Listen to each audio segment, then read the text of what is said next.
In 2025, scientists made a chilling discovery across Western Canada.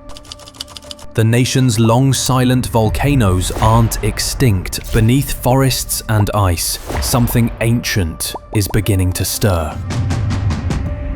An underwater volcano off the BC coast is primed to erupt soon. It's called Axial Seamount, and it has researchers up and down the Pacific Northwest paying pretty close attention.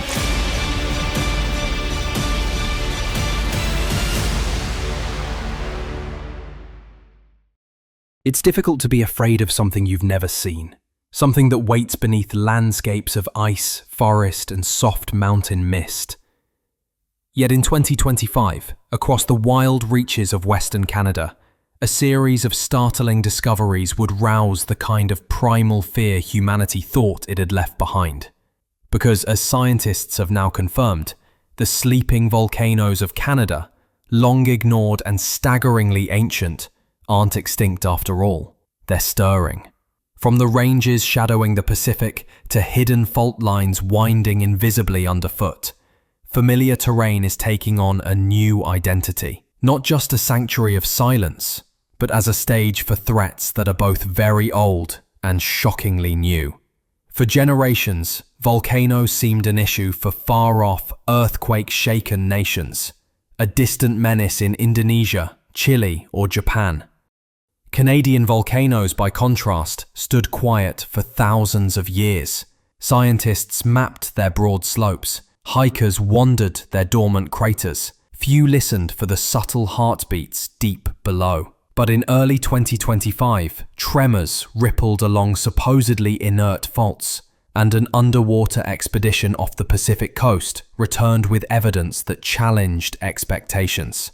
Blue volcanic goo, marbled with intriguing biosignatures, hinting at life and upheaval where none was previously suspected. Pressure readings began to tick upwards. Satellites caught plumes of warmth on mountainsides, and seismographs started to whisper of what might be coming. The questions surfaced everywhere. If the Pacific fire that forged these ranges is stirring, what else could awaken with it? Why have Canada's volcanoes, long asleep, begun to rise now? How well do we really understand the silent forces moving far beneath us? The answer is, not as well as we'd hoped. And as scientists dig deeper, it's clear. This isn't just a Canadian story. It's a warning, one that could shape the fate of the Pacific Rim and beyond. What happens when the land beneath your feet reminds you that it is, and always has been, alive? Chapter 1. The Pacific Ghosts. Across Western Canada, the landscape bears its scars quietly. 1,000 kilometers of forested mountains, high plateaus, and volcanoes so ancient their names have faded from memory. To most, these peaks are merely backdrop. The bulky ranges shrouded in morning fog, the outline of Mount Edziza marking the northern skyline in ephemeral blue. Yet among geologists, Canada's so-called dormant volcanoes have always carried a whisper of unease. They are not dead, only waiting. The land retains the memory of fire. In the first months of 2025, that memory seemed to surge. It began with subtle signs. Pressure sensors in the Garibaldi volcanic belt registering faint but noticeable increases in subsurface gases. Satellite infrared mapping detected anomalous warmth beneath frozen summits. In British Columbia, local rangers and hunters reported faint but persistent rumblings, sometimes vibrating the roots of ancient trees, sometimes felt only as a distant shiver passing through a river valley. But it was the discoveries from Canada's Pacific margin that provoked the sharpest reaction. Scientists re-examining underwater volcanoes studied since the 1970s, sent submersibles down to where the continental shelf falls into the ocean's deep. They expected dull stone, inert mud, and relics of ancient eruptions. Instead, they found something extraordinary. Bright blue, viscous goo pulsing from fissures in the volcanic seabed. This was not ordinary lava or hydrothermal residue. Within the goo, laboratory analysis revealed unexpected biosignatures, organic traces suggesting a form of life surviving in these superheated anoxic depths. Reports from the submersible described flashlight beams catching electric ripples across the seabed, as if the sea itself remembered the old fires. The crucial question: was this a warning sign or part of a much larger picture? Had volcanic heat rekindled a primordial engine that might eventually break through the seafloor? One truth became clear: Western Canada's volcanoes are not forgotten. They are ghosts, lingering quietly until the Earth decides to unleash them. But why stir now, after so many thousands of years? And what secrets do these underwater cauldrons hold, waiting for the unwary or the unlucky? Chapter 2. When glaciers press down and then let go. To most people, volcanoes and glaciers seem like opposites. The world's coldest silences pressed atop the planet's hottest tempers. But in Canada, the two move together in a slow, geological dance. Here, the weight of ancient ice doesn't merely press down the mountains in their deep chambers. It changes them, muting pressures, restraining eruption, storing potential violence beneath layers of snow and time. In recent years, a pattern has become apparent. As global temperatures rise, the shield of glacial ice, what once held the land in a still grip, is melting away. Scientists noted that glacial retreat across Western Canada is exposing not just rocks and lakes, but spurring more seismic activity along the faults beneath the country's prominent volcanic fields. Pressure sensors deployed on Garibaldi and neighbouring volcanic complexes showed a marked change. In earlier surveys, deep silicate layers beneath the mountains sat quietly, oxygen and carbon dioxide leaking in manageable trickles. But as the ice above began to thin, these emissions surged. Core samples from deep beneath Mount Edzeza and neighbouring cones now show rising temperatures, increases in volcanic gas, and microquakes that rattle otherwise tranquil forests. Geologists believe this is more than coincidence.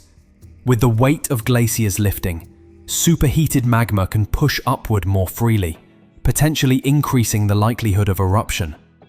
This destabilization is not unique to the Canadian wilderness. Across the Ring of Fire, from Alaska to Chile, volcanoes once capped by glaciers are experiencing increased activity, their ancient rhythms accelerating as the climate changes. But it's not just melting ice and rising heat. Pressure is like a secret debt. As glaciers retreat and pressure is relieved, the energy beneath moves. Sometimes slowly, sometimes all at once, with surprising force. In a land famed for tranquility, a new era of geologic instability may be written, not with fiery eruption, but by the quiet, persistent drip of melting ice.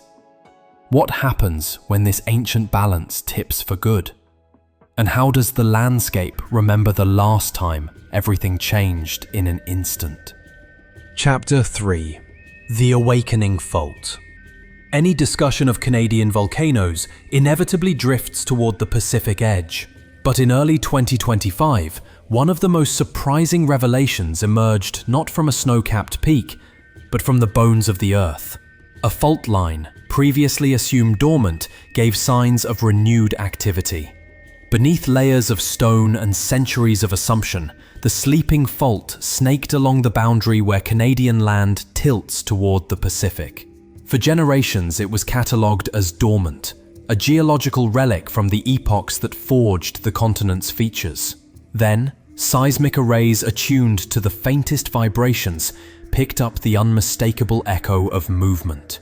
The fault, once considered inert, was shifting again. At first, the signals were minor, microseisms so gentle they were undetectable without sensitive instruments. Yet, over several weeks, a pattern became clear. tremors increasing not in size, but in frequency and energy. Gases, volatile breaths from deep within the earth, began leaking from fissures. Small landslides appeared on remote ridges, and lakes near the fault showed unusual ripples, as if something far below was anxious to reach the surface. Researchers recalibrated their geological maps in real time. Ground that had translated as inert was suddenly restless, and, more worrying, closely intertwined with Canada's historic volcanic fields. Fault movement can open new pathways for magma, allowing volcanic activity to ride the slipstream of tectonic unrest. Under certain conditions, it may even synchronize with other faults and volcanic systems across the Pacific, amplifying risk in unpredictable steps. Pressure, movement, silence. Then, perhaps, a day when the surface remakes itself without warning. As scientists debated the next steps, the public question was both simple and profound. How can you prepare when the past you trusted is rewritten by a fault stirring in the darkness? Was this just a temporary episode, or the first glimpse of a deeper, still hidden danger? Chapter 4: Blue Fire Beneath the Sea. When a team of researchers descended to the depths off Canada's Pacific shelf in 2023, they prepared for silence and shadow, a quiet underwater volcano that, by human reckoning, had been still for ages. Instead, searchlights revealed pools of thick, luminescent blue, seeping from the cracked seabed around the ancient volcanic chimney. Samples confirmed this was not ordinary hydrothermal ooze. Submerged in scalding water, buffered against immense pressure, were chains of organic molecules and traces of unfamiliar, possibly new, microbial life. Biosignatures swirled in the bright blue. Markers suggesting a thriving ecosystem, powered not by sunlight, but by heat and chemical energy from the Earth itself. Why does this matter? Because these signatures suggest the volcano is not simply emitting heat and inert rock, but supporting processes reminiscent of the earliest origins of life. Chemosynthesis, as might have happened billions of years ago. For astrobiologists, these findings make the Canadian coast a kind of time capsule, offering clues to how life might have arisen on Earth and, possibly, elsewhere. There's another implication. The presence of biosignatures in the blue goo indicates the volcano is far more active, at least geochemically, than expected. It's breathing, leaking ancient gases, and challenging assumptions about what a sleeping volcano really is. Underneath its crust, heat and life interact, brimming with the potential for sudden change. If the most forgotten underwater volcano can conceal such energy and life, what else might be hidden in the volcanoes above the waves, waiting, perhaps, for a shift in pressure, a nudge in the crust, and the reopening of long-dormant passages? Chapter 5: The Day the Ring of Fire Roared. On October 13th, 2025, the Pacific did something unprecedented in living memory. Across the immense Ring of Fire, the horseshoe of tectonic boundaries from New Zealand and Japan, past Alaska, down the Americas, multiple volcanic systems erupted nearly simultaneously, some after centuries of silence. The world watched as ash darkened the New Zealand sky. Rivers of lava flowed in Indonesia, and alarms sounded along the coasts of the Americas. Canada's segment of the ring, previously seen as quieter than Japan or California, trembled in response. In the days surrounding this string of eruptions, sensors on Garibaldi, Edzeza, and isolated northern cones detected a measurable uptick in seismic noise. Gas emissions shifted in both amount and type. Across monitoring stations, the message was clear. The entire tectonic boundary was under stress, and no one could guarantee Canada's volcanoes would stay silent. What alarmed scientists most was the synchronicity of these global eruptions and the realization that the Ring of Fire functions as a connected system. Faults link to faults. When pressure is relieved in one area, it can accelerate stress elsewhere. Canada's reputation for dormancy suddenly seemed much less reliable. History suggests that when the Ring of Fire shifts, its effects ripple through each vein it touches. Could the Canadian West respond in kind? If a time comes when Canada's dormant peaks join the chorus, how would the land and its people endure it? Chapter 6. The Unpredictability of Fire. There's an old saying in geology, it's not what you can see that harms you, it's what you can't. For volcanoes, this is especially true. They may appear inert for centuries, then change in the span of months. Photogenic ash plumes are not the only signs. Early warnings are often invisible, only recently detected by sensitive instruments. In Canada's volcanic ranges, these signals arrived in 2025 with subtlety. Before any ash appeared, seismic arrays detected faint harmonic tremors, pressure waves that oscillate in ways recognized by advanced algorithms. Gas sensors sniffed for spikes in sulfur dioxide, carbon dioxide, and other volatile markers, noting small but steady increases. Satellites picked up faint zones of land uplift, barely a centimeter, but still notable against the region's historically quiet background. Scientists pieced these clues together into a mosaic of uneasy expectation. On their maps, the mountains of Western Canada acquired new labels: restless, potentially reactivating, monitor closely. Yet for all their expertise, the predictions were challenging. Minor eddies in the magma could fade away on their own. Tremors might settle. Or, with the right conditions and a spark of tectonic activity, the mountain could change abruptly. Nobody knew exactly how much warning time was left. Whether these signs pointed to years, months, or days, all agreed on one thing: the only certainty was uncertainty. Some volcanoes slumber for millennia, then stir in mere seasons, transforming history with little advance notice. How do you plan for an event that announces itself with only the faintest whisper before the roar?